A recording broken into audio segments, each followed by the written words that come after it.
हरे कृष्ण। आप सभी भक्तों का चेंबूर सत्संग कार्यक्रम में, साप्ताहिक सत्संग में हार्दिक स्वागत। हम लोग कंटिन्यू कर रहे हैं स्कंद 11 अध्याय 15, जिसमें भगवान श्री कृष्ण उद्धव को क्या बता रहे हैं? सिद्धियों के बारे में बता रहे हैं। और ये श्लोक है 33वां 33। अंतरायान वदन्ति एता युञ्जतो योगमुत्तमं मया संपद्यमानस्य कालक्षपण हेतवः। अंतरायान वदन्ति एता, अंतर यानी कि गैप।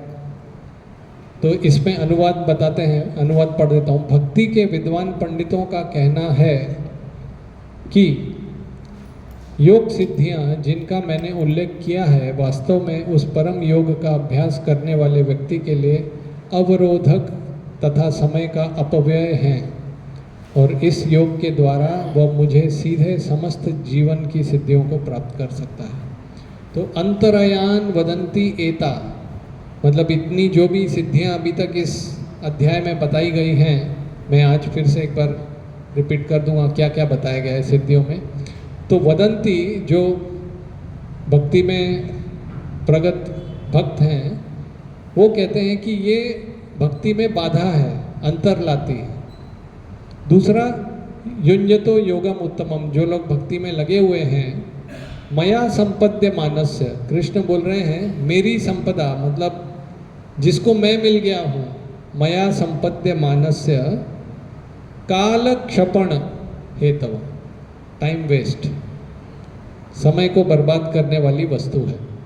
ऐसे ही युंजन ये शब्द भगवत गीता के 7वें अध्याय में भी आता है, मयि आसक्त मना पार्थ योगम युंजन। तो यहाँ जो योग में लगा हुआ है, मद आश्रय असंशयम समग्रम माम यथा ज्ञास्यसि चक्षुषु। तो कुल मिला के जितनी सिद्धियाँ हमने अभी तक सुना, जिनके बारे में संक्षिप्त में बताता हूँ। अनिमा, जिससे कि अपने शरीर का आकार बहुत छोटा कर सकते हैं। महिमा, अपने शरीर को बहुत बढ़ा सकते हैं। लघिमा, शरीर को एकदम लघु कर सकते हैं, लाइट वेट, कॉटन से भी हल्का। उसी में गरिमा एक सिद्धि आती है, बहुत वजन भी बढ़ा सकते हैं। कृष्ण जो सभी सिद्धियों के योगेश्वर माने जाते हैं, तो जब पूतना आने वाली थी तो वो अपनी माता यशोदा की गोद में बैठे हुए थे, तो उन्होंने अपने शरीर का वजन इतना बढ़ा लिया कि यशोदा मैया को लगा कि ये बहुत वजनदार है, तो उनको नीचे रख दिया। और जब पूतना आई तो एकदम हल्का कर दिया, लघिमा, लघु कर दिया, एकदम एक रुई के तरह वो लेके चली गई। तो लघिमा सिद्धि। प्राप्ति सिद्धि, प्राप्ति कहीं से भी कुछ भी ला सकते हैं। प्रकाम्य सिद्धि, कुछ जादू करके दिखाना, अचानक सिक्का लेना बंद करना, कबूतर से ये जादूगिरी करना, प्रकाम्य सिद्धि। ईशिता, ईशिता मतलब तीनों गुणों से परे अपने आप को लेके जाना। और वशिता, किसी को वश में करना, हिप्नोटिज्म। और काम वशायिता मतलब कुछ एक ग्रह को भी बना सकते हैं। जैसे बताते हैं, त्रिशंकु की कथा कभी सुनी होगी आप लोगों ने। तो विश्वामित्र और किनका ये था, वशिष्ठ मुनि का झगड़ा था। तो जितनी कथा मुझे याद है कि विश्वामित्र पहले राजा था, कोई उसका क्या नाम था, कौशिक या कुछ, कौशिक नाम था। तो वो अपनी सेना लेके वशिष्ठ जी के आश्रम में आया और बोला कुछ भूख लगी है और ऐसा। तो वशिष्ठ जी ने अपनी कामधेनु गाय से फर्स्ट क्लास 56 भोग सबको खिला दिया, सब लोग खुश हो गए। तो राजा कौशिक ने बोला कि मैं राजा हूँ, तो राजा सब संपत्ति का मालिक होता है, तो ये गाय मुझे दे दो। तो वशिष्ठ जी ने बोला कि मुझे गाय अपनी यज्ञ करने के लिए वगैरह मुझे ज़रूरत पड़ती है। तो ज़बरदस्ती से वो लेके जाने लगे कौशिक। तो उस समय पे गाय ने बोला कि मेरी रक्षा करो। किसको बोला? वशिष्ठ मुनि को। वशिष्ठ मुनि ने बोला मैं तो ब्राह्मण हूँ, आप अपनी रक्षा खुद ही कर लो। तो गाय से, थनों से बहुत सारी आर्मी निकली और कौशिक को परास्त कर दिया और चला गया, वो हरा दिया। तो उसने सोचा कि अभी ये शक्ति क्या थी, तो मुझे भी वशिष्ठ की जैसी शक्ति चाहिए। तो वो तपस्या करने लगे। विश्वामित्र, विश्वामित्र के बारे में सुना होगा ना आपने, मेनका, रंभा, बहुत कुछ किया उन्होंने तपस्या।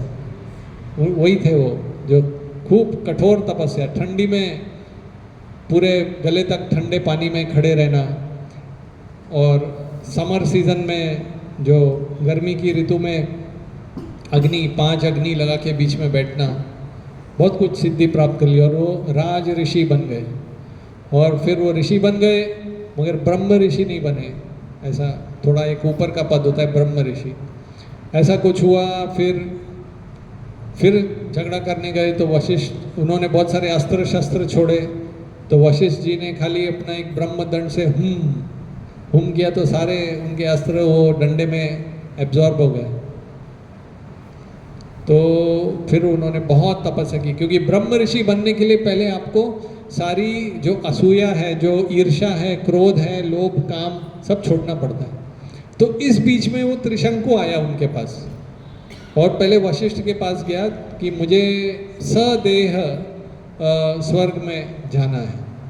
तो वशिष्ठ ने बोला ये तो शास्त्र के विरुद्ध है, शास्त्र में बताया गया कि अच्छा कर्म करो, ऊर्ध्वम गच्छन्ति सत्वस्था मध्य तिष्ठन्ति राजसा अधो गच्छन्ति तामसा। जो सत्व गुण में है वो ऊंचे इसमें जाते हैं, और जो रजोगुण में है मध्य तिष्ठन्ति राजसा, वो इसी पृथ्वी लोक में रहते हैं, और अधो गच्छन्ति तामसा, जैसे जैसे गुण में जो रहता है तमोगुण में रहेगा तो नीचे के लोक में जाएगा। तो ये आया विश्वामित्र के पास त्रिशंकु, राजनीति का माहौल चल रहा है ना, राजनीति करने आ गया। बोला देखो आपके मित्र, आपके शत्रु वशिष्ठ ने कहा मुझे ना बोल दिया। तो विश्वामित्र ने बोला अच्छा उन्होंने ना बोला, ठीक है मैं तुम्हें पहुंचाऊंगा स्वर्ग। और उन्होंने अपनी शक्ति से त्रिशंकु को भेजने लगे ऊपर ऊपर ऊपर। तो स्वर्ग लोगों के वासियों ने देखा ये कौन आ रहा है, ये तो अनक्वालिफाइड है, ये हमारा वीज़ा में पास नहीं होता है। तो उसको वापस अपनी शक्ति से नीचे भेज दिया। तो त्रिशंकु सीधा जा रहा था तो उल्टा नीचे आने लगा। तो विश्वामित्र ने देखा कि ये तो देवता लोग ऐसा कर रहे हैं, तो वो ऊपर भेज रहे हैं, ये नीचे भेज रहे हैं, वो उल्टा लटक गया त्रिशंकु। बोलते ना त्रिशंकु के जैसा मत बनो। तो उसने बोला अभी मुझे नहीं जाना है, मुझे नीचे उतार दो, मुझे ऐसा उल्टा नहीं लटकना है हवा में। तो विश्वामित्र ने बोला अभी नहीं, अभी वो क्या बोला कि तुम्हारा जो हेतु था वो अभी तुम्हारा गोल नहीं, अभी मेरा गोल है। अभी क्या उसको मैं एक्सप्लेन नहीं कर, मतलब अभी वो मेरा प्रोजेक्ट बन गया है, तुम्हारा प्रोजेक्ट नहीं है, अब मुझे भेज के ही रहना है। और ऐसे खूब शक्ति लगाई मगर देवताओं के सामने वो नहीं कर पा रहे थे। तो उन्होंने फिर भगवान विष्णु को याद किया और एक पूरा एक प्लैनेट बना दिया, अलग स्वर्ग बना दिया। मगर एक ग्रह को बनाकर उसको पूरा मेंटेन करने के लिए बहुत शक्ति लगती है। तो वो मरने ही वाले थे विश्वामित्र। तो भगवान ने बोला ठीक है मैं संभालता हूँ उसको, अभी अगली बार ऐसा प्लैनेट मत बना। तो काम वशायिता एक सिद्धि, ये 8 अष्ट सिद्धि पहली मेन हो गई, फिर 10 गौण सिद्धियाँ होती हैं। अनूर्मिमत्वम, भूख प्यास और बाकी शारीरिक तकलीफों से परे चले जाना, अनूर्मिमत्वम। दूर श्रवण, दूर की बात सुन लेना क्या चल रहा है। दूरदर्शन, दूर से दर्शन, किसने किया था दूरदर्शन? कुछ शास्त्र में ऐसा कुछ आपको याद आता है, किसी ने दूर से कुछ देख लिया था? किसने?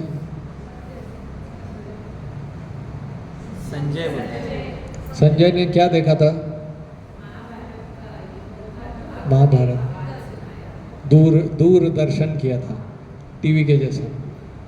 तो दूरदर्शन, मन जवह, अपने मन के इच्छा से कहीं भी चले जाना, यहाँ से वहाँ।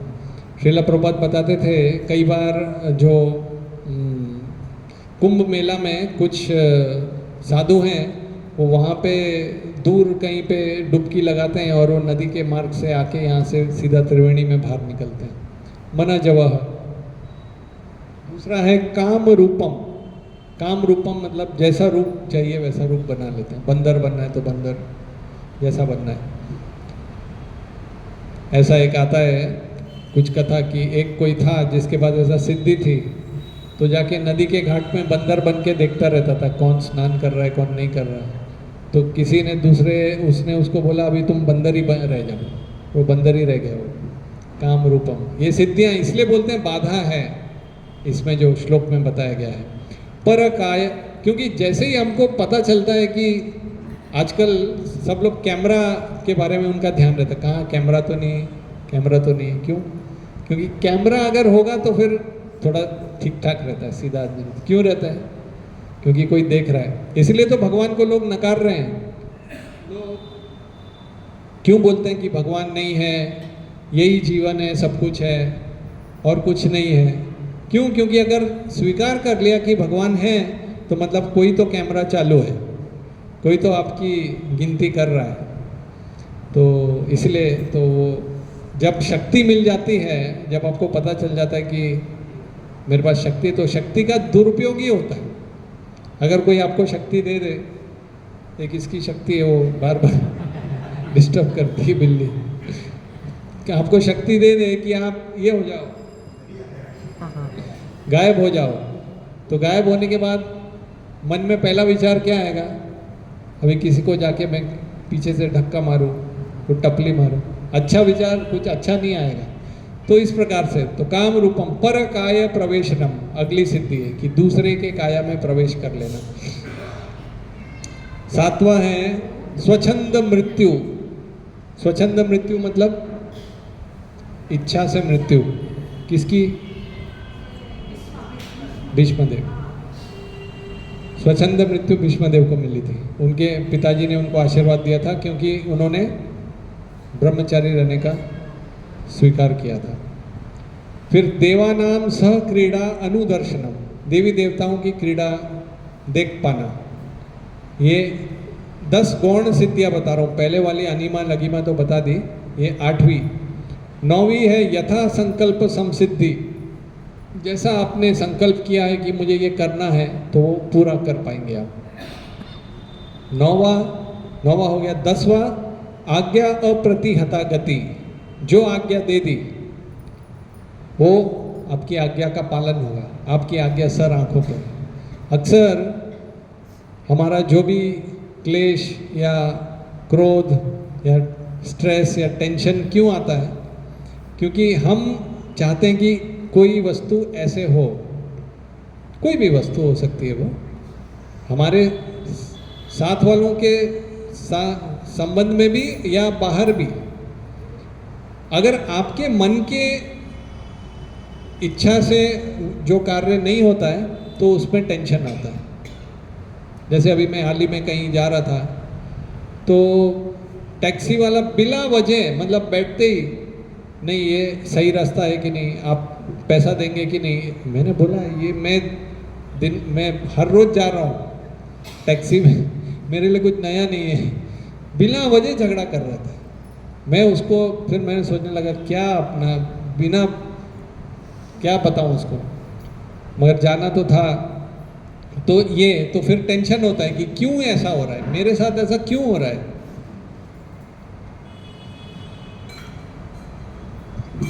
तो ऐसा, और उसके भी नीचे एक 5 उससे भी छोटी सिद्धियां हैं। त्रिकालज्ञत्वम, भूतकाल, वर्तमान काल, भविष्य काल के बारे में जानकारी रखना, अभी ऐसा होगा, अभी ऐसा होगा। अद्वंद्वम मतलब सर्दी गर्मी इससे तकलीफ ना होना। परचित्त आदि अभिज्ञाता, दूसरों के मनों को समझ लेना, पढ़ लेना। जैसे एक कुछ एक्सपेरिमेंट भी हुआ था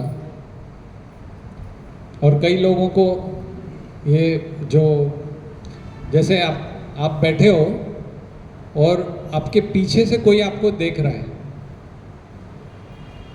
तो एक्सपेरिमेंट हुआ और आपको उनको बोला कि अभी आप बताओ वो आपको देख रहा है कि नहीं देख रहा है। आपको घूर रहा है कि नहीं घूर रहा है, ये माताओं को ज़्यादा जल्दी समझ में आता है। कुछ सिद्धि होती है, वो अपने पीछे तो आंख नहीं है ना, तो वो ऐसा बताते हैं 60% लोगों ने सही बताया और कुछ 100% लोगों ने सही बताया। कई बार ऐसा होता है कि आप किसी को देख रहे हो, अपने आप उसकी मोटर ऐसी घूम जाती है कि वो हमको देख रहा है। कुछ तो कनेक्शन है, कुछ सिद्धि है, इसलिए डर लगता है भाई, देखते भी नहीं हम लोग तो। परचित्तादि, एक प्रभुपाद के समय पे ऐसा था, एक ऐसे ही कोई ये महिला थी, तो वो कुछ ऐसी टोटका वगैरह करती थी, तो प्रभुपाद जा रहे थे, उसका एक ही काम था, वो बालकनी में बैठती थी और वो किसी पे भी कुछ तो ध्यान लगाती थी, बोलती थी कि अभी मैं जिस पे ध्यान लगाऊंगी वो पलटेगा, पलट के मुझे देखेगा, और वो सही में एकदम सक्सेस हो गया था उसका। वो जिस पे ये करती थी कि अभी पलट, वो कौन सा तो पिक्चर में था पलट तो पलट जाता था, बराबर ऐसा पलट जाता था। उसके बाद कुछ सिद्धि थी, तो एक बार उसको पता नहीं, वो प्रभुपाद जा रहे थे, प्रभुपाद के ऊपर उसने करना चालू किया अपना जादू। अब प्रभुपाद तो शुद्ध भक्त हैं, वो चलते जा रहे, वो पूरा अपनी पूरी शक्ति लगा रही है, पलट ही नहीं रहे। फिर वो अंतर मन से प्रभुपाद से एकदम भीख मांगने लगी, प्लीज पलट जाओ, ऐसा बहुत अंदर से रिक्वेस्ट की, तो प्रभुपाद बार बार पलट गए। ऐसा लीला है प्रभुपाद का। तो ये मैं आपको क्या कुछ भी नया नया बताते रहता हूँ। परचित्तादि अभिज्ञाता, तो दूसरों के मन को समझ लेना, ये एक सिद्धि है। और अगला चौथा है अग्नि अर्क अंबु। एक मिनट, मेरा ब्लूटूथ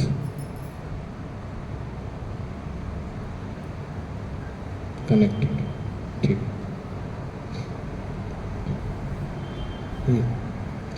अग्नि अर्क अंबु विष आदि नाम प्रति अस्तंभ, मतलब अग्नि से, सूर्य से, जल से, विष से अप्रभावित रहना। विष भी खा लेंगे तो भी कोई प्रॉब्लम नहीं होगा, ऐसा। और आखिरी है अपराजय, कभी भी उसकी पराजय नहीं होगी।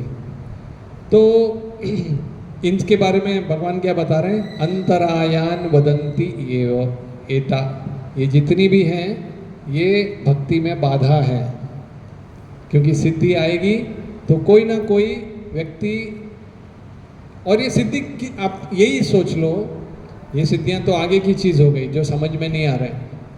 हमारे पास थोड़ी भी तब शारीरिक शक्ति आ जाती है, बल आ जाता है, धन आ जाता है, थोड़ा सा वैभव आ जाता है, तो कंट्रोल करने की अपने आप वो मूड बदल जाता है।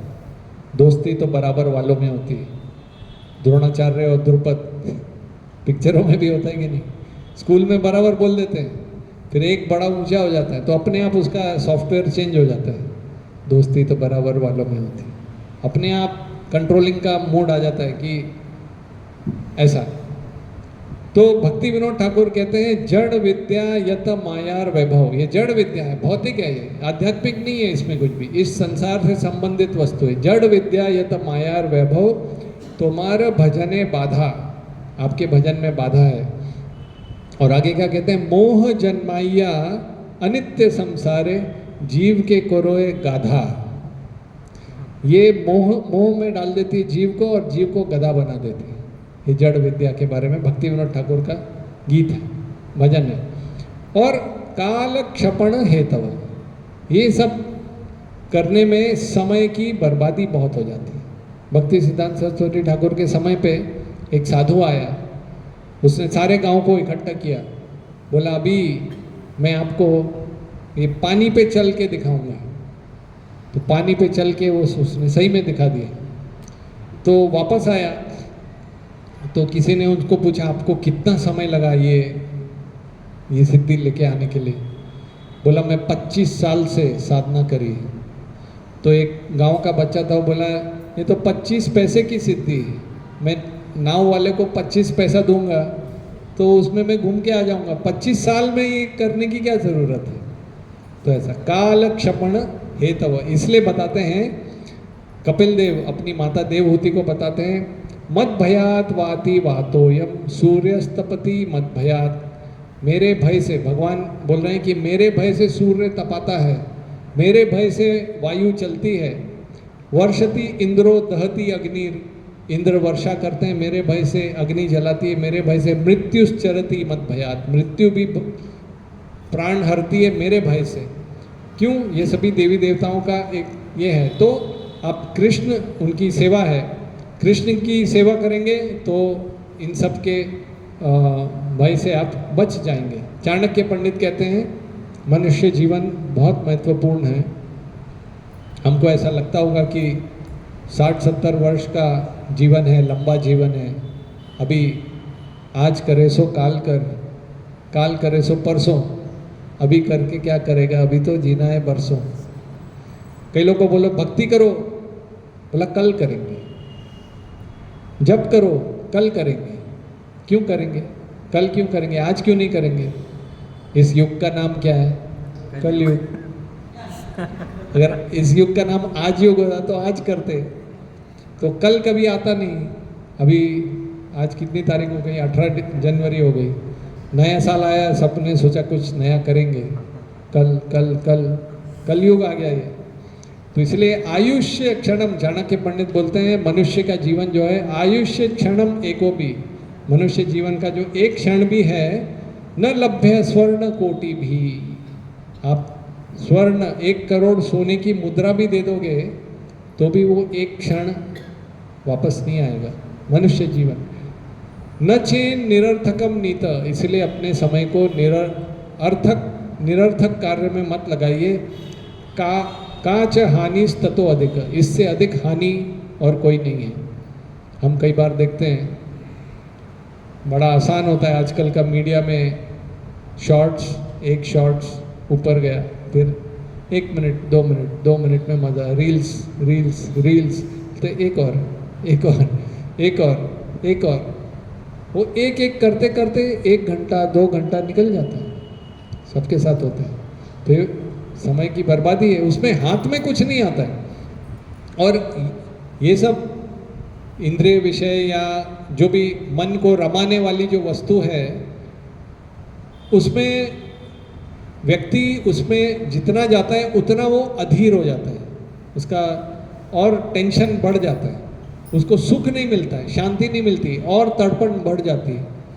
तो एक भजन भी है कि गुरु वैष्णव पदे मजाइया मन, अपने मन को रमाना है तो भगवान में रमाओ, वैष्णवों के पद में रमाओ, भक्ति में रमाओ, उसमें मजा लो। एक बार आपको भक्ति में मजा आने लगता है तो धीरे धीरे इसमें कम हो जाता है। शुरुआत में तो कड़वा घूंट ही है, वो जो साफी की दवाई है, कड़वा घूंट पियो, बिल्कुल मज़ा नहीं आता है। नाक बंद करके कड़वी दवाई लेके क्यों पिलाए, ऐसा। तो वो हमको ज़बरदस्ती से पढ़ना पड़ता है, ज़बरदस्ती से जप करना पड़ता है कि नाम कुछ ना कुछ। तो इसी में हम आज देखेंगे कि श्रील प्रभुपाद कैसे अपने समय को सही सदुपयोग करते थे। उनके गुरु महाराज ने उनको आज्ञा दी थी कि आप पढ़े लिखे व्यक्ति हो, विश्व भर में चैतन्य महाप्रभु के संदेश को बताओ। तो श्रील प्रभुपाद आ गए अमेरिका में और शुरुआत में कीर्तन किया किसी इसमें उद्यान में, गार्डन में, टॉम्किन स्क्वायर पार्क में, और हफ्ते में 3 दिन क्लास लेते थे, कथा करते थे। धीरे धीरे शिष्य आने लगे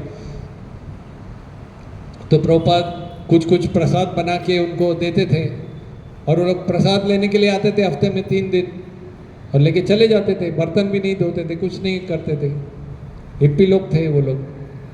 तो श्रील प्रभुपाद को एक दिन जो कुछ कुछ भक्त लोग सीरियस होने लगे, समर्पित होने लगे, तो गर्ग मुनि करके थे, तो उन्होंने पूछा कि प्रभुपाद हम लोग आते हैं और प्रसाद लेते हैं और कथा सुनते हैं, कीर्तन में नाचते हैं और थोड़ा बहुत कीर्तन करके चले जाते हैं, तो कुछ मैं आपको कुछ देना भी चाहता हूँ, खाली लेना नहीं चाहता हूँ आपसे, तो क्या कर सकता हूँ मैं? तो प्रभुपाद ने बोला कि शिष्य का कार्य है कि अपने गुरु महाराज के कार्य में मदद करना।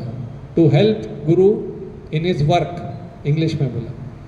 तो अब ये सोचने लगे प्रभुपाद कौन सा काम करते हैं, कुछ जॉब तो करते नहीं, वो नए नए थे, ऐसे सोचने लगे प्रभुपाद क्या, वो ऐसे सोचते थे। तो उनको समझ में आया प्रभुपाद एक काम करते हैं, पुस्तक लिखते, टाइपिंग करते रहते हैं।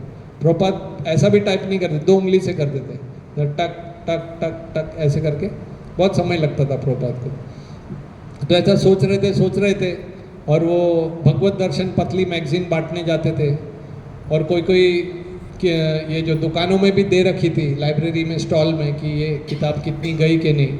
तो एक दिन वो एक इलेक्ट्रॉनिक दुकान के सामने से गुजर रहे थे, उसमें उन्होंने एक ऐसा छोटा सा एक इलेक्ट्रॉनिक चीज़ देखा, उस पर लिखा था डिक्टाफोन। तो उनको समझ में नहीं आया ये क्या है डिक्टाफोन। तो उन्होंने सोचा गुरु महाराज के कार्य में मदद करनी चाहिए, शायद कुछ होगा। तो अंदर जाके पूछा उन्होंने कि ये क्या चीज़ है। तो दुकान वाले ने उनको देखा और बोला ये तो कुछ डॉक्टर लोग, लॉयर लोग अपना रिकॉर्डिंग करते हैं, नोट्स बनाते हैं। तो उन्होंने पूछा मेरे गुरु महाराज अनुवाद करते हैं, तो ये उनके काम में आएगा? बोला हाँ आएगा। तो फिर उन्होंने सीखा, बोला कैसे काम कर रहे हैं बताओ। तो वो 1 घंटा करके वो पूरा मैनुअल पढ़ के एक एक लाइन समझ के वो पूरा लेके आए। $150 में खरीदा। उस समय का $150 ₹1200 हो गया, आज तो बहुत ज़्यादा हो जाएगा वो। तो वो कमाते भी थे न, उनकी जॉब थी। तो उन्होंने बोला आज मैं प्रभुपाद को एक गिफ्ट दूंगा, प्रभुपाद खुश हो जाएंगे। तो प्रभुपाद के पास लेके आए वो और बताने लगे प्रभुपाद ये मैनुअल है। प्रभुपाद ने बोला मैनुअल रखो, तुम जाओ, मैं देख लूँगा। और सही में प्रभुपाद ने बराबर से उसका, मेरे पास फ़ोटो भी है, किसी को देखना है तो दिखा दूंगा वो क्या चीज़ थी। उसमें कैसा था, ऐसा हैंडल भी है और एक टेप होती है, तो उसमें वो रिवाइंड करते हैं, उसमें बोलो, बटन दबाओ, रिकॉर्ड होता है, फिर रिवाइंड करके सुनो। यहीं पे यही स्पीकर, यहाँ पे माइक भी, स्पीकर भी है, जैसे ये माइक भी, इसमें आवाज़ भी आती है। बटन दबाओ, बोले ऐसा जो भी रिकॉर्ड किया रिवाइंड करो, खटक, फिर सुनो, फिर कुछ चेंज हो गया रिवाइंड करके फिर रिकॉर्ड, ऐसा। वो ग्रुंडिक कंपनी, जर्मन कंपनी का था वो। तो प्रभुपाद बिना सब करके वो सीख गए सब। गर्भ मुनि सोच रहे थे ये भारत से आए, वृंदावन गांव से आए, कहाँ से उनको पता चल गया, सब बटन बराबर प्रभुपाद सब चलाने लगे। उससे क्या हुआ कि प्रभुपाद की जो अनुवाद करने की जो स्पीड थी ज़बरदस्त बढ़ गई। क्योंकि प्रभुपाद तो पहले तो 2-2 टिक टिक टिक करते थे, अभी रिकॉर्डिंग चालू। अभी एक नई समस्या आ गई। समस्या ये आ गई कि टेप जो थी वो रिकॉर्ड पे रिकॉर्ड जमा होने लग गई। अब उसको प्रिंटिंग कौन करेगा और टाइपिंग कौन करेगा? पहले तो टाइप करना पड़ेगा। और इसमें से ये सब हिप्पियों को कुछ ज़्यादा पता नहीं था टाइपिंग करना, ये सुनना, क्योंकि उसका एक सिस्टम था। वो वही मशीन में एक ऐसा वो पैडल जैसा लगा के पैर से उसको आगे बढ़ाओ, सुनो और टाइपिंग करो। 3-4 चीज़ एक साथ करना पड़ती है, रिवाइंड करो, सुनो, स्टॉप करो, टाइपिंग करो, ऐसा सुन के। तो बोले हम लोग ड्रग्स में ही रहते थे, हमारा हाथ पैर इतने कुछ काम नहीं करते थे, कुछ समझ में भी नहीं आता था, अब क्या करें। तो एक लड़का एक दिन आया, नील करके, वो एक किसी कॉलेज में पढ़ता था, एनियोटेक कॉलेज में। बोला कि हमारे कॉलेज में एक ऐसा सिस्टम है कि कोई तो आध्यात्मिक संस्था में जाके सेवा करनी है। तो गर्भ मुनि ने सोचा, उनको पूछा आपको टाइपिंग आती है क्या? बोला हाँ आती है, टाइपिंग तो आती है। फिर दूसरा सवाल पूछा आपको डिक्टाफोन इस्तेमाल करना आता है? बोला हाँ वो तो हमको मालूम है, हम उसी कॉलेज से। बोला क्या बात कर रहे हैं? तो ये सब कृष्ण की दी हुई सिद्धि। और वो तो बैठ गया, जो बैठ गया तो 60 वर्ड्स पर मिनट की स्पीड से खटखड़ा खर्र सब टाइप करने लगा, ऐसी सिद्धि के जैसा नील। तो उसके बाद क्या हो गया कि सारी प्रिंटिंग करना बाकी थी। ऐसे करके श्रीला प्रभुपाद ने पूरी भगवत गीता अनुवाद कर डाली। अब पूरी भगवत गीता 1000 पेज का मैन्युस्क्रिप्ट रेडी था। अब वो लोग, प्रभुपाद की बहुत इच्छा थी कि कोई वर्ल्ड फेमस बनाना है इस गीता को। क्योंकि प्रभुपाद जब अमेरिका में आए थे तो कई प्रकार की अंग्रेजी भाषा में भगवत गीता थी, मगर एक भी सही नहीं थी। जैसा कृष्ण बोल रहे हैं वैसा नहीं बताते थे। कृष्ण अगर बोलते हैं कि अहम बीज सर्वभूतानाम, मैं सबका पिता हूँ, तो लिखने वाले बोलते थे ये 5 पांडव, 5 पेशेंट हैं, कृष्ण डॉक्टर हैं, कुछ भी अपना मन से बोले कुरुक्षेत्र कोई जगह ही नहीं है, कुरुक्षेत्र मतलब शरीर, और 5 पांडव मतलब इंद्रियां, और कृष्ण, कृष्ण मतलब काला, काला मतलब जो दिखता नहीं, जो समझ में आता नहीं, अज्ञान, अलग अलग अलग। तो प्रभुपाद ने बोले क्या है, जब कृष्ण बोले कि मैं हूँ, अगर प्रभुपाद बोलते थे कि मैं बोल रहा हूँ मुझे पानी दो, तो मुझे पानी दो, तो दूध मत दो। तो उसी प्रकार से प्रभुपाद बोलते थे, ऐसी गीता नहीं मिली। तो उनके कुछ शिष्य थे, एलन गिन्सबर्ग करके, वो म्यूजिशियन थे, उनके पहचान में 15-20 प्रिंटिंग वाले थे, पब्लिशिंग कंपनी थी। तो सबके पास हो गए ये गीता है, गीता है, गीता। सब लोग एक ही बात बोल रहे कि एक गीता का कोई डिमांड नहीं है, हमारे इधर ये अमेरिका है, यहाँ क्या गीता का डिमांड। अच्छा, अभी यहाँ से मैं थोड़ा सा डाइवर्ट करूँगा, उसके बाद हम ये स्टोरी कंटिन्यू करेंगे। मैं कनेक्टेड एक कुछ स्टोरीज बता रहा हूँ। तो यहाँ पे हम लोग आके रुके हैं कि भगवत गीता प्रिंट करनी है। अभी फुल स्टॉप पे, कोई प्रिंट नहीं कर रहा है। अगला, एक वहाँ पे न्यूज़पेपर होता था प्रभुपाद के समय पे, वो न्यूज़पेपर था द ईस्ट विलेज अदर, क्योंकि अमेरिका है, उसका जो पूर्व भाग में न्यूयॉर्क है और पश्चिम भाग में कैलिफोर्निया है। तो ईस्ट मतलब जैसे हमारे भारत में कलकत्ता हो गया, वो पूर्व में, मुंबई हो गया, हम पश्चिम। जितना पश्चिम जाते उतनी माया बढ़ती, मैंने सुना। जितना हर देश में जितना आप पश्चिम जाओगे, वहाँ तो हम भारत की माया नगरी में हैं। और लोग तो ये भी बोलते हैं मुंबई अभी वो फॉरेन ही बन गया, अभी फॉरेन से आगे निकल गए।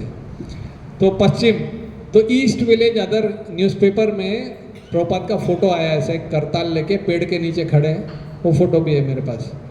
तो एक व्यक्ति थे, उनका स्टूडियो था, रिकॉर्डिंग का स्टूडियो था, और वो स्टूडियो का पहले जो उसका नाम था रिबन रिकॉर्ड्स, तो वही rock and roll music record करते थे। फिर उनका चला नहीं, तो उन्होंने थोड़ा उसका नाम बदला, पिक्सी रिकॉर्ड्स कर दिए, और वो अलग अलग रिकॉर्ड करने लगे, फिर भी नहीं चल रहा था। फिर उनको विचार आया, मैं एक उन्होंने ऐसा कंसेप्ट चालू किया कि गाना तो रिकॉर्ड करेंगे, साथ में कुछ बोलने वाला, मतलब प्रवचन और कीर्तन एक साथ, ऐसा इस टाइप का। तो उसमें बहुत लोग आ गए, क्योंकि कुछ कुछ उस समय पे ऐसे थे जो जैसे ड्रग्स के बारे में प्रवचन दे रहे, ये लो इससे बहुत बढ़िया होगा, ये जैसे वो अपना गोवर्धन में बोलता है ना, शीतल पेन बाम आप लगाइए, घुटने का दर्द हो, बदन दर्द हो, कमर का दर्द हो, सिर का दर्द हो, साथ ही खांसी हो, सर्दी हो, सिर का दर्द हो, बस शीतल पेन बाम लगाइए। ऐसा समझ लीजिए जैसे कि आपके घर में एक छोटा मोटा डॉक्टर ही मौजूद है, शीतल पेन बाम, और उसके बगल में ही दूसरा रहता है, काले घोड़े के नाल की अंगूठी। ये हमारे गुरु महाराज ने विशेष मंत्र मार के, चाहे कर्ज मुक्ति, कोई आपका प्रेम का क्लेश और प्रेम प्रकरण, कोर्ट केस, तबीयत, संतान उत्पत्ति, सारी मतलब जितनी भी प्रॉब्लम है सारी, वो ये काले घोड़े के नाल के, तो एडवर्टाइजमेंट का इतना रहता। तो वहाँ पे वो ड्रग्स का, तो वो हैपनिंग रिकॉर्ड में वो गाना भी गाते थे, और वो रिकॉर्ड वाले, और कुछ एक उसमें जैसे वहाँ पे शुरुआत में जैसे यहाँ पे होता था ना, शूद्र ब्राह्मण ऊपर नीची जाति, वहाँ पे काला और सफ़ेद, काले लोगों के प्रति। तो कुछ लोग वो प्रवचन देते थे कि हम लोग एक हैं, हमको ऐसे मत करो, हम भी काले, काले हैं तो क्या दिल वाले तो वो लोग प्रवचन करते थे। तो ऐसा हो गया। अब ये जो व्यक्ति थे जिनका स्टूडियो था, उनका नाम था एलन कॉलमैन, और उनकी पत्नी का नाम था कैरोल कॉलमैन। तो उन्होंने ये न्यूज़पेपर पढ़ा, ईस्ट विलेज अदर, उसमें प्रभुपाद खड़े पेड़ के नीचे, और Hare Krishna movement, save the earth, ऐसा करके था। तो मैंने सोचा इनका रिकॉर्डिंग करें तो कैसा रहेगा, बहुत ये लोग नाच गाना बहुत करते रहते हैं। तो वहाँ पे उन्होंने कुछ फ़ोन नंबर लिखा था, तो ब्रह्मानंद को फ़ोन किया, कैरोल ने फ़ोन किया, हम कि हमारा ऐसा है, तो हम आए क्या। ब्रह्मानंद ने बोला आ जाओ, अभी तो दरवाजे खुले ही हैं, जो जिसकी लॉटरी लगती लगा लो। प्रभुपाद तो वो गए। अब उनको ये नहीं समझ में आ रहा था कि प्रभुपाद क्या बोलेंगे, मतलब इंडियन स्वामी से मिलेंगे। तो उन्होंने समझाया, जब वो गए प्रभुपाद से और बताया कि आपको कीर्तन भी करना है, और हरे कृष्ण आपका जो कीर्तन के बारे में बताना भी है। तो प्रभुपाद तो एकदम खुश हो गए। सही है, संकीर्तन जरूरी है और संकीर्तन के बारे में जो सिद्धांत है वो भी बताना जरूरी है, तो मैं तो रेडी हूँ। तो जैसे ही बात ही क्या थी, एलन कॉलमेल तो पूरे खुश हो गए, बोले वाह स्वामी तो बिल्कुल यस यस यस बोल दिया, तो कीर्तन भी करेंगे और कीर्तन के बारे में बताएंगे। तो उन्होंने कुछ एक तिथि फिक्स करी, 2-3 महीने बाद उनका रिकॉर्ड, जो एक स्टूडियो जहाँ पे वो लोग रिकॉर्ड करने वाले थे उसका नाम था बेल टोन स्टूडियो। अब जैसे अगले दिन रिकॉर्डिंग था, दिसंबर के महीने में, ठंडी का सीज़न था बिल्कुल। तो एक दिन उनका ऐसे ही सत्संग चल रहा था, तो सत्संग में एक व्यक्ति आया और प्रभुपाद ऐसे प्रवचन दे रहे थे। तो उस टाइम तक सत्संग में मृदंग नहीं था, तो एक व्यक्ति मृदंग लेके आया। अब प्रभुपाद की नज़र जैसे उधर गई, उनकी आंख बड़ी हो गई, बोला न्यूयॉर्क में, अमेरिका में मृदंग कहाँ से आ गया? वो मृदंग जैसे ही कुछ लेके आया। तो प्रभुपाद ने ब्रह्मानंद को इशारा किया कि उससे पूछो जरा मृदंग। तो लेके आए और जैसे प्रभुपाद के हाथ में मृदंग आया तो बस प्रभुपाद ने कीर्तन किया और ऐसा टक टटा टक टक टक टक पूरा, उस शिष्य तो देखते रह गए, ये हमको तो पता ही नहीं था स्वामी जी ये भी करते हैं। पूरा मृदंग बजाने लगे, कीर्तन सब नाचने लगे जोरदार, और कीर्तन हुआ, प्रवचन हुआ। तो प्रभुपाद ने बोला कल जो हम रिकॉर्डिंग करने वाले हैं उसमें ये चाहिए, तो आप उसको रिक्वेस्ट कर लो। तो लड़का जो लेके आया था किसी तरह से मान गया, ठीक है ले जाओ। अब जब वो लोग गए तो बेल टोन स्टूडियो में, क्योंकि स्टूडियो में बाकी सब रिकॉर्डिंग चल रही थी, उसके पहले वाले जो ये थे एंथोनी, लिटिल एंथोनी, वहाँ रॉक एंड रोल की रिकॉर्डिंग चल रही थी, रॉक बैंड थे बड़े बड़े, उस समय वो ऐसे ही था सब कल्चर। तो उन लोगों ने बोला आप लोग रुको थोड़ा देर, रुको। तो थोड़े समय प्रभुपाद ने बोला ठीक है कुछ शिष्य इधर रुक जाओ स्टूडियो में, मैं ज़रा एक चल के आता हूँ ज़रा गार्डन में।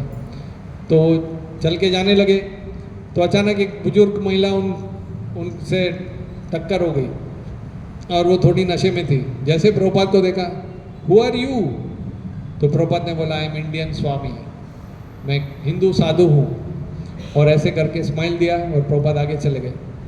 फिर उसके बाद प्रभुपाद आए वापस, तो स्टूडियो खाली हो गया था। तो प्रभुपाद के लिए ऐसी चटाई बिछा दी, प्रभुपाद बिल्कुल सेंटर में बैठ गए और थोड़ी जगह कर दी। सारे इंजीनियर लोग आए, किसी ने माइक लगाया, किसी ने हेडफोन लगाया, किसी ने ये लगाया, सब लोग अलग अलग अपनी अपनी पोजीशन पे बैठ गए। सबके पास कुछ ना कुछ अलग अलग, उनके शिष्यों के पास कुछ ना कुछ था। तो जो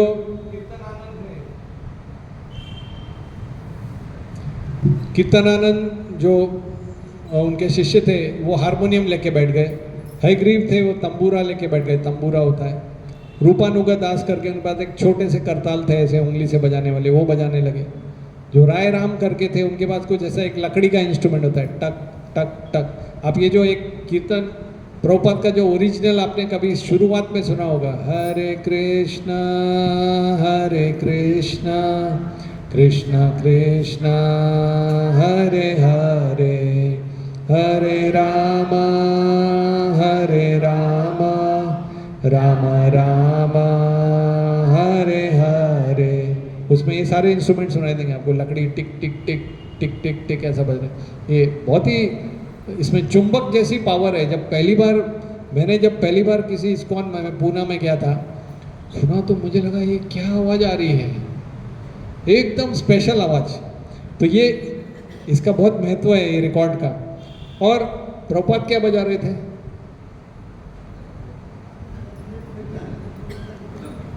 एक ही है मृदंग बजाने वाले प्रभुपाद, और ब्रह्मानंद प्रभु ताली बजा रहे थे जोर जोर से। तो रिकॉर्डिंग वाले आए, उन्होंने बोला थोड़ा ताली वो इतना जोर जोर से, कई बार लोग ताली बजाते कान खराब। तो एलन कॉलमेल वहाँ के जो ये थे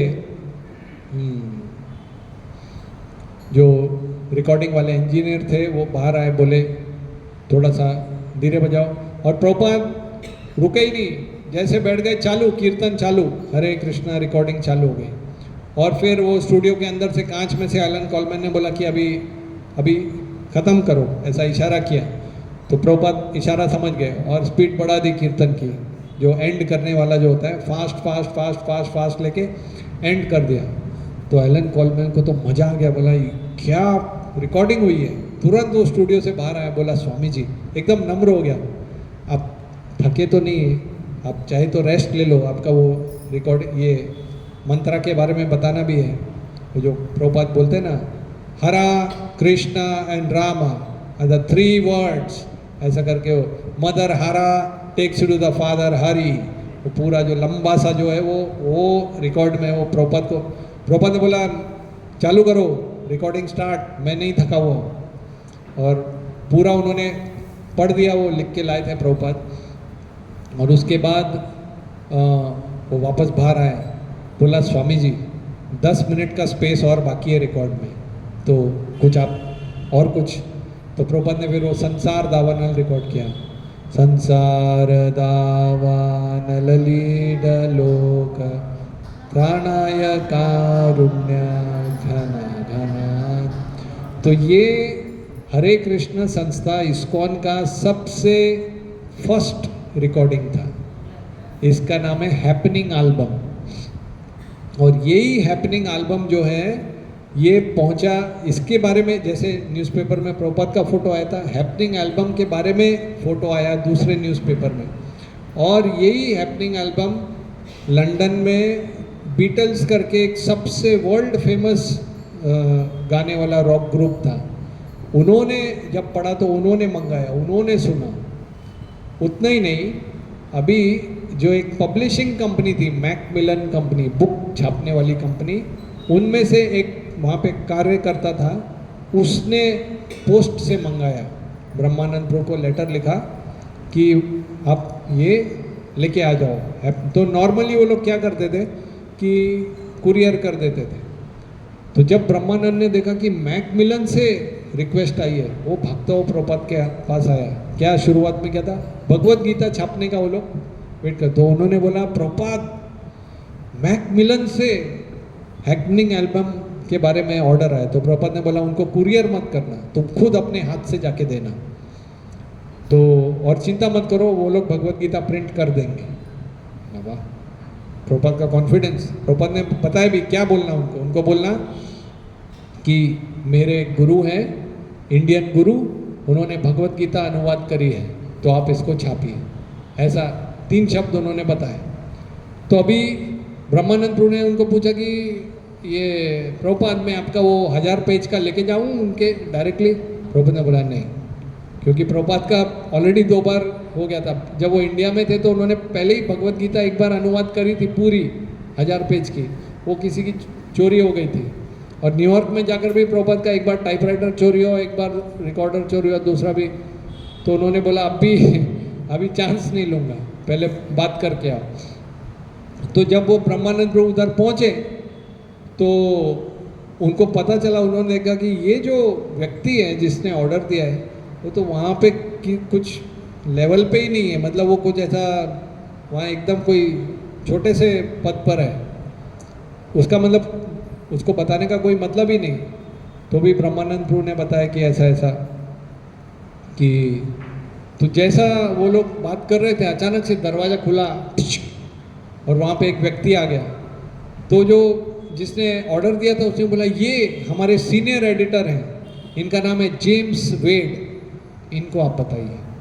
तो जैसे वो आए तो ब्रह्मानंद प्रभु ने सोचा अभी मैं बिल्कुल जो प्रभुपाद ने बोला बिल्कुल वो ही बोलूँगा, क्योंकि हमारी कुछ इतनी शक्ति नहीं है। ऐसा शब्द उन्होंने ऐसा का ऐसा बोला कि मैं भारतीय स्वामी का शिष्य हूँ और उन्होंने भगवत गीता अनुवाद करी है और आप प्रिंट करना चाहेंगे। तो जो जेम्स वेड था वो उनसे ज़्यादा आश्चर्यचकित हो गया, बोला कि हमने अभी हाल ही में बहुत सारी आध्यात्मिक पुस्तकें छापी है, एक भगवत गीता ढूंढ रहे थे हम, वो भगवत गीता। तो उन्होंने 2 ही प्रश्न पूछा, ओरिजिनल है भगवत गीता? बोला ओरिजिनल, इंडियन स्वामी है? बोला पूरी है? बोला पूरी है, फुल। बोला कल लेके आ जाओ, छाप देंगे हम, देखेंगे भी नहीं। ब्रह्मानंद प्रभु भागते भागते भागते आए, प्रभुपाद को बताया, प्रभुपाद मान गया वो, और इस तरह से हैपनिंग एल्बम का पहला जो ये हुआ, तो ये असली सिद्धियां हैं। कई बार भक्तों को लोग पूछते हैं कि आप इतना भगवान भगवान करते हो, भगवान को देखा कभी? कभी देखा किसी ने? मैंने भी नहीं देखा। तो वो बोलते हैं बुलाओ आपके भगवान को। तब ऐसा तो नहीं है कि अक्सर, और वो लोग साबित कर देते हैं। एक पाश्चात्य देश में एक नीटशे करके नास्तिकवादी थे, वो बड़ा प्रवचन देते थे, स्टेडियम में प्रवचन देते थे, माइक में चिल्ला के बोलते थे, गॉड आई चैलेंज यू, भगवान मैं आपको चैलेंज देता हूँ, आपकी शक्ति है तो अभी बिजली का पात करो और मुझे मार डालो। और वो रुक जाते थे, आई गिव यू 1 मिनट। आए, आपके भगवान ने बिजली टपकाई, देयर इज नो गॉड। ऐसा करके वो बड़ा प्रवचन देते थे। उन्होंने एक बोर्ड पे भी, कहीं तो बिल बोर्ड पे लिखा था, गॉड इज डेड, नीचे नीचे करके थे। फिर भगवान ने समय के अंतराल में जब नीचे गया, तो भगवान तो किसी के वेटर तो नहीं है कि भाई तुमने बुलाया हम चले आए, जाना तेली पे ले आए ऐसा तो नहीं है। भगवान अपने समय से आएंगे, समय हमारा होगा, बंदूक हमारी होगी पता नहीं मेरा कहाँ से कनेक्शन जुड़ जाए तो फिर किसी ने वो मिटा दिया, नीचे इज डेड, नीचे गॉड। तो भगवान को, ये भक्तों को कई लोग चैलेंज करते हैं, बुलाया, भगवान थोड़ी ना आने वाले हैं शंख चक्र गदा पद्म लेके, पीताम्बर वनमाला कमलों का। तो समय, हम भगवान के हाथ को अपने जीवन में देख सकते हैं, हस्तक्षेप कैसे भगवान अपनी सेवा में, अपनी भक्ति में मदद कर रहे हैं, बाहर भी मदद करते हैं ऐसा। तो श्रील प्रभुपाद को ये पता था कि किस तरह से समय बहुत कम है, और आप चाहे तो मैं रशिया में भी एंट्री, छोटा सा संक्षिप्त में बताता हूँ। प्रभुपाद का सब जगह फैल गया आंदोलन, यही भगवत गीता छप गई। और एक बार प्रभुपाद को रशिया से इनविटेशन आया, एक प्रोफेसर ने बुलाया, कि हिंदू स्टडी के प्रोफेसर थे कोटोव्स्की करके।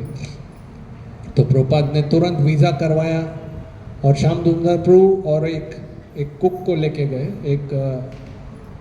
तो श्याम सुंदर प्रभु की जो पत्नी थी मालती माता जी, उन्होंने, रशिया में कुछ अलाउड नहीं था, कोई धर्म का नाम नहीं, कुछ नहीं।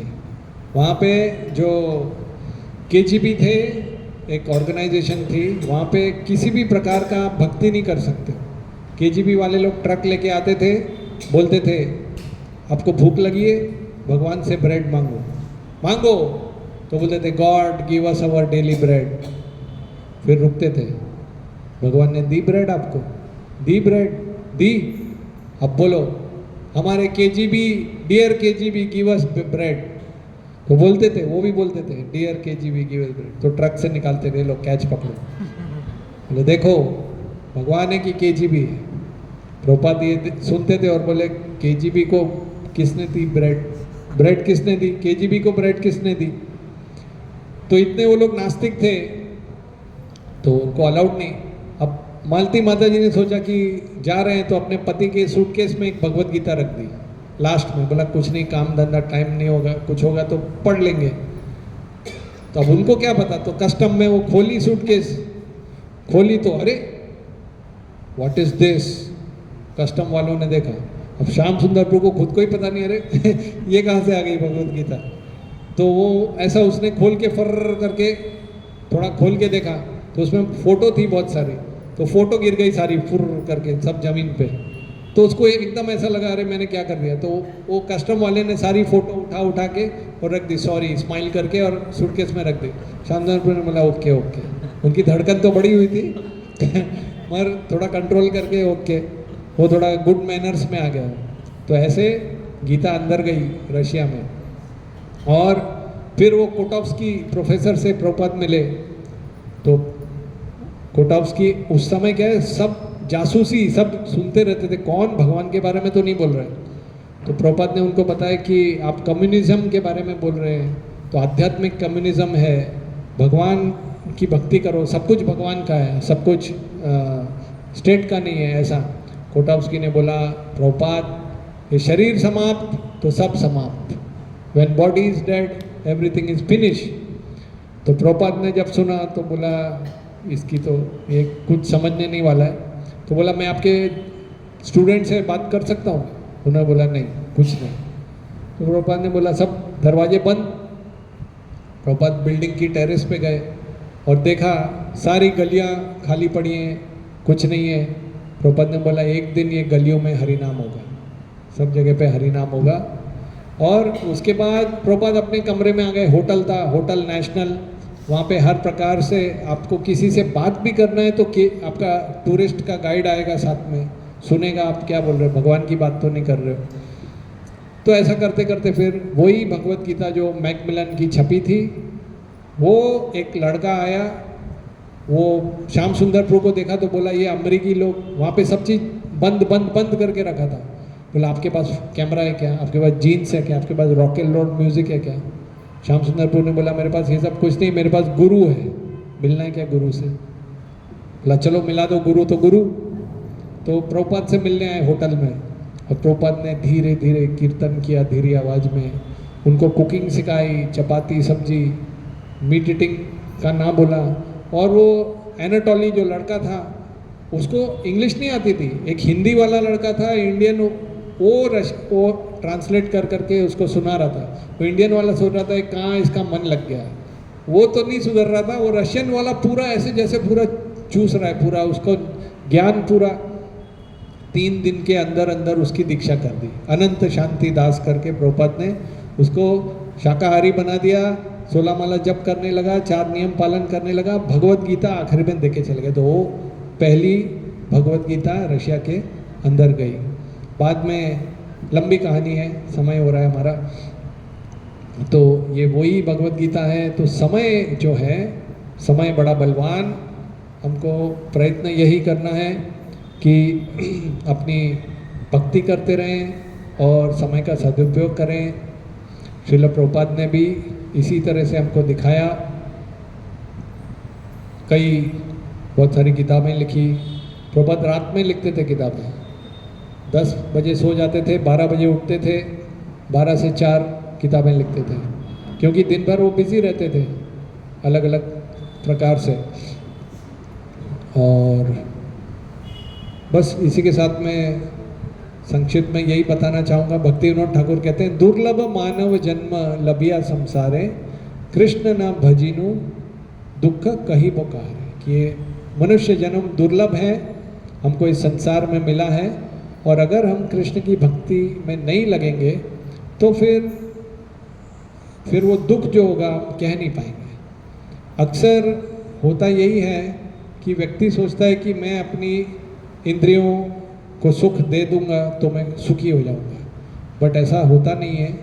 इंद्रियां जो है दुष्पूरेण अनलेन च ज्ञानिनो नित्य वैरेण काम रूपेण कौन्तेय, तो उसके बारे में भगवान कृष्ण बताते हैं कि अपनी इंद्रियों को संयम में लेना बहुत ज़रूरी है, अति आवश्यक है।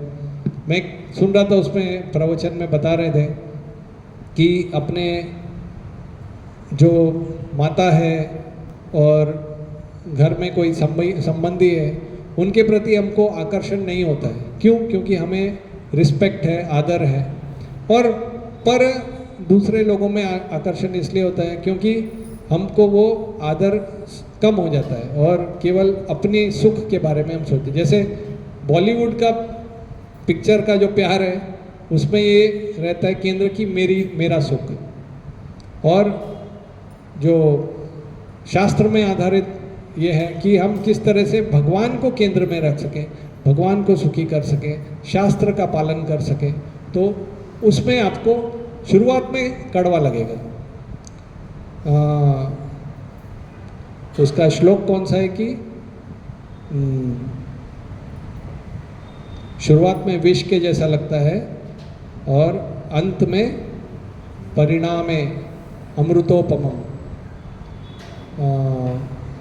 एक भगवत गीता में श्लोक आता है कि जो शास्त्र की आधारित तपस्या है वो कभी कभी हमको मन नहीं लगेगा, जप में भी मन नहीं लगेगा, पढ़ने में भी मन नहीं लगेगा, और थोड़ा थोड़ा थोड़ा करके उसको देते रहेंगे।